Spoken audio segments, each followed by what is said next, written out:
Either me or my brother Philly Dom is going to keep you up to date on a lot of these migrants, and they are becoming very spoiled. I want you to see something and hear something. Check this out. They thought they was going to come here and get all this, and now they didn't get it, and now they want to leave. Check this out. These sanctuary cities now unable to keep up. In Chicago, for example, a group of people who came out of Venezuela, all the way from Venezuela, with hopes of a better life. They've been living on the streets. They say, we're going back home. One of them declaring the American dream doesn't exist. Chicago Alderman Raymond Lopez with me now. Sir, how you doing? Good morning. I saw this story and I said, what, this is wacky. How many people are we talking about? Chicago has seen 20,000 migrants appear on our streets since August of last year. We've got nearly 3,000 living in police stations, 800 living at O'Hare Airport, and thousands more just floating around in between shelter to shelter. And I'm sorry that they don't like our weather. I'm sorry that they feel that we're not doing enough to give them jobs, housing, vehicles, cars, food, shelter, clothing, and everything else that they were promised by social media. But the system works if you do it the right way, and declaring asylum because you need a job isn't the right way, and they're learning that reality the hard way now.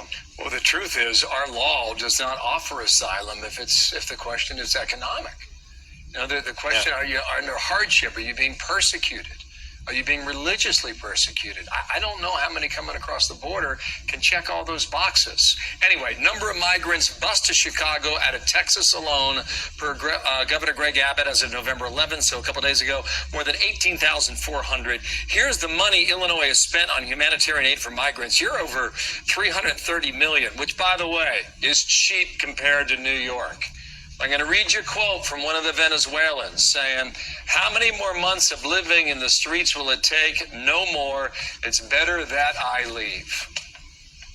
Well, I'm sorry that they feel that way, but Chicago taxpayers shouldn't be on the hook for paying these bills. And that $330 million bill, that's just what the state of Illinois is paying.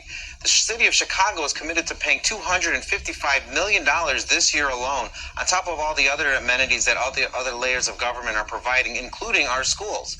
It's simply not sustainable. And the fact of the matter is this: the federal government has failed in this moment to not only secure the border, to address the asylum seekers, and to provide for their well-being, since they're putting cases You're 6 years exactly away. Right. That is the point. They're upset because they didn't come here and get everything handed to them right away. They're upset they didn't come here and the card was given to them, a house was given to them, money was given to them. It's too cold. Well, what did you expect? What did y'all really expect to happen? They really are becoming so hard to deal with, and they're becoming selfish. What do you mean the American dream is not what it's supposed to be? We bust our ass. We're from here. And everything we had to get, we had to bust our behind. So you think you were just going to get stuff handed to y'all? Is that what you think? You think everything was supposed to be so magically, we're going to go to America and the government's going to go here and take everything. Like, share, subscribe to my channel. Leave a comment on what you think. What do you think is really going on here?